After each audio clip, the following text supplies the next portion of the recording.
All right, guys. So this video is a follow-up to the racist incident that happened at ASU that I'm pretty sure all you guys have seen, right? I've talked about this before a couple days ago, in which there's a viral video out of two students, right? I'm presuming one of them is black and the other one is probably of Hispanic descent. They're women whom harassed two white male students who were studying in the multicultural area. Okay, and they had an issue with his Police Lives Matter sticker and proceeded to berate and harass the white students over that sticker and the fact that they're white studying in a multicultural space, right? So they proceed to basically try to kick these white male students out, and this video goes viral because of it, right? It's an overt example of discrimination, segregation, and racism going on at American universities, not by white people, right? Not by white people. They're not the ones enforcing it. So-called people of color are the ones that are actually enforcing this type of Jim Crow era policies. So follow up on this, guys. Again, this video went super viral. Everybody knows about this, okay? Everybody's seen this. So the internet does what the internet does, and it actually found the identity of at least one of the girls who was involved in the incident, right? She seems to be the main perpetrator of the overt racism. And to my surprise, she's not just some 18-year-old freshman who's been brainwashed by some general ed courses that you're required to take your first 2 years in college. No, that's not who she is, to my surprise, right? She actually has a fully developed brain, as she is a PhD student, right? A PhD student who's probably pushing 30, okay? She's trying to get a PhD in sustainability at ASU. So with that information, right, and some of her information coming out, it was also revealed that she's a fellow at the Ford Foundation. Okay, now some of you guys may ask, why is this important? What is the Ford Foundation? Well, it's very important because institutions that have billions of dollars in endowments like the Ford Foundation are what is funding and driving this woke ideology in these college campuses and universities. Now, the Ford Foundation is one of the largest private nonprofit 501c3 organizations in the country with a $16 billion endowment fund. Now, the mission of the Ford Foundation is to advance human welfare, right? Whatever that means, okay? But they have a Ford Foundation fellowship program whose goal is specifically to advance so-called diversity on college campuses and in academia, okay? And another tenet and core philosophy of the Ford Foundation Fellowship Program is supposed to be creativity and free expression, right? Creativity and free expression, okay? Now, that's not exactly what it is. And the reason why we know is because there has been whistleblowers that have come out from this Ford Fellowship Program who have spoken out about what's really going on there, right? Which is the opposite of creativity and free expression, which is why they're speaking out, okay? Because in accepting the funding from the Ford Foundation, right, the expectation was that, hey, I'm going to be able to speak out and say what I want, right? You know, have open ideas, open dialogue.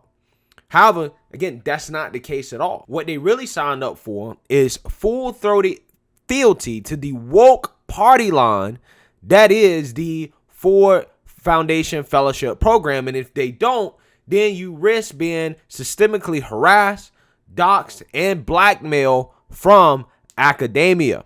Okay? That's what happens, right? So a lot of these people can't speak up publicly. However, there was a leak obtained by Mr. Christopher Brunette, and I'm going to link to his blog here outlining a lot of this stuff. But the leaks were from people on the listserv in regards to some of the things that the Ford Foundation Fellowship Program actually stands for, including things like, quote, I reject these neoliberal invocations of dialogue and understanding of the other side. Quote, why should people with opposing viewpoints be listened to? Quote, I will not engage such arguments in the name of scholarly civility. Quote, those who feel compelled to, quote, hear both sides is disappointing and intellectually moribund. Quote, I am disturbed that anyone could raise this question. Quote, you ask for discussion and debate, but how do we debate when somebody won't acknowledge water is wet? What is the point? Quote, you seek civil debate and discussion, but we must first agree that my facts are facts. Quote, I have no interest in this debate that continues to clog my inbox. I will just say this is an absolute and disgusting abomination that on a list overwhelmingly utilized by Black and Latinx people, we are subject to a racist debate. Quote, we 40s have no obligation at all to engage in so-called debate. If your views are causing harm, this platform is not the right forum. Notably, I know that we use the listserv as a safe space, but right now, your cantankerous dialogue is causing young fellows who may have identity issues a lot of harm. Quote, I am a new Ford fellow and I do not agree with you. I encourage you to take on canceling. Quote, the current public discourse and on this list we incessantly hear is that everyone is entitled to their opinion. All right, guys. So leaks like this reveals that the Ford Fellowship Foundation is essentially funding this type of wokeness, right? And woke ideology, political ideology in college campuses and universities, right? And if you don't agree with them, they don't feel a need to debate you on the issues, right? They don't feel a need to have civility, right? And understanding, have open dialogue. And this is why you saw what you saw in the ASU video, right? A lot of these people are just flat out communists, okay? They're just flat out communists, fascists, authoritarians. It's their way or the highway. Okay, there's no room for disagreement. You're either on board with the woke ideology or you risk being kicked out of academia, right? That's just how it goes. Okay, and again, the most important part about this, guys, is that this foundation is a nonprofit. They don't even pay taxes. So this tax advantage foundation is funding racism on college campuses, guys. That's what they're doing. They're funding anti-white racism on college campuses. And in this case of ASU and this student, ASU is a taxpayer funded institution, right? It is a public state college. So taxpayers are paying for racism on campus while you have companies, nonprofit foundations that are not paying taxes funding racism on campus, right? Under the guise of diversity and inclusion, right? That's what it is. That's what's happening in our country. And you would think that ASU, in a situation like this, would come out and call out the clear racism for what it is. But instead, this was their response. The Dean of Students' Office is aware of the disagreement between a handful of students that was captured in a video circulated on social media. The Dean of Students' Office will be discussing it with all involved.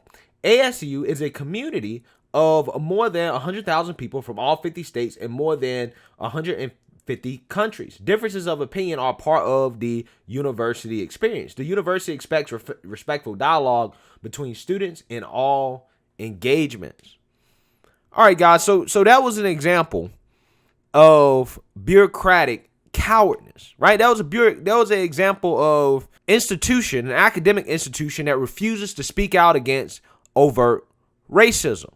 That's what it was, right? I wonder how many deans did it take for them to come up with this, right? This statement, because it wasn't just a matter of a difference of opinion. That's not what it was. What it was an example of overt anti-white racism that is going on college campuses that administration and the people in power refuse to call out and to address for what it is. They refuse to address it. And this is the problem. This is the issue, right? We have a whole bunch of people on the left complaining about racism in our society, right? But yet, in order to fight so-called racism, they are focused, gung-ho, about trying to implement more racism, discriminating against those who they see as their oppressors, right? The people who discriminated against other people in the past. So essentially, they want to right a wrong with more wrongs, thinking that that's going to make it better, when ultimately in the day, it's going to create a never-ending perpetual cycle of racism and discrimination. And it's funny because, again, we all know, right? We really don't even need to say it. If this situation was reversed and it was two white male students harassing two black women students, telling them to get out of a white space. Black people don't belong here. Colored folks don't belong here. You have to go. You can't study here. This is for white people only. I don't like your Black Lives Matter sign. If that was to happen, we all know what the end result would be. The university would come out and condemn it passionately, right? They would be saying stuff like, under no circumstances do we tolerate racism and hate speech, right? They would condemn it unequivocally. There would be protests on campus. BLM would show up in droves, right? They'd be protesting until these students are kicked out of school, expelled, right? Expelled, kicked out. They lose their opportunity to get a PhD, right? But what's going to happen to these students? What will their punishment be for racism? Nothing. Nothing's going to happen to them. They don't get any punishment. Because there are people in our society, guys, that are now immune from paying the consequences of being racist, right? There are people in our society now that have a green card to be racist if they want to be. And these are the same people that claim to be fighting racism, when actually they are the actual real racists. They are the Jim Crow segregationists. And because nobody's sack has descended yet in the office of ASU, right? The admins, the people that run ASU, the Jim Crow segregationists are going to get away with this, right? They're going to get away with this, which only is going to embolden and reinforce this type of radical behavior that we're seeing all over academia and in college campuses, right? Doing nothing about it, saying nothing, giving them a free pass, because you don't want to hold these people to the same standard that you would every other race and the male gender, right? The male gender, okay? Don't want to hold them to the same standard. You have to lower standards for them. It's the hard bigotry of low expectations, guys. And it shows up time and time and time again. And that is what drives this radical behavior, guys. And on top of that, it is being taxpayer funded, because our money goes towards these colleges that don't do their jobs, that don't work to try to eradicate these type of radical views, right? So it's being taxpayer funded. And then on top of that, the woke endowments like the Ford Foundation is getting tax-free status, right? So they're not paying taxes and sending this money to funnel these cultural Marxists, right? These academics, these woke academics, into academia and on these college campuses that are then turning around and teaching the children, right? The kids, the 18 and 19-year-olds whose brains are not fully developed, this type of toxic, anti-American, anti-diversity, anti-white garbage. That's what's happening. The taxpayers getting screwed over by this, right? And therein lies, in my opinion, the solution. It is time for the GOP to start to utilize the tax code to get rid of this cultural Marxism. They have to. You can no longer stick to the party line of, well, everybody needs to have their taxes cut, right? No, some people need to have their taxes raised, okay? Woke corporations, woke nonprofits, woke public schools deserve to have tax consequences for this overt racism that they're pushing on campus, their institutions, and broader society as a whole, right? When they don't speak out, when they don't punish students for racism, no matter what color the actual student is, no matter what gender they are, if they don't punish these colleges for this type of radical behavior, then they're just as culpable, because they're letting it happen and they're not using their power as legislators to stop it, right? This is state-sponsored racism going on a college campus. Clear and plain as day. Clear and plain as day. But for whatever reason, nobody's doing anything about it. And taxpayers are footing the bill for it, right? Why should taxpayers be footing the bill to sponsor racism, right? Just overt racism. We're going after you because you are white. That is racism. Not some, oh, well, I think that police are killing more black people because they're black, right? They don't have any explicit evidence that that's what's happening with police, okay? They don't have any real evidence behind that. But see, in this situation right here, no, it is flat out said. We are discriminating against you because you are white. You have a nonprofit, right, that doesn't pay taxes funding this. Why should an organization get tax benefits to sponsor racism? Again, what sense does that make?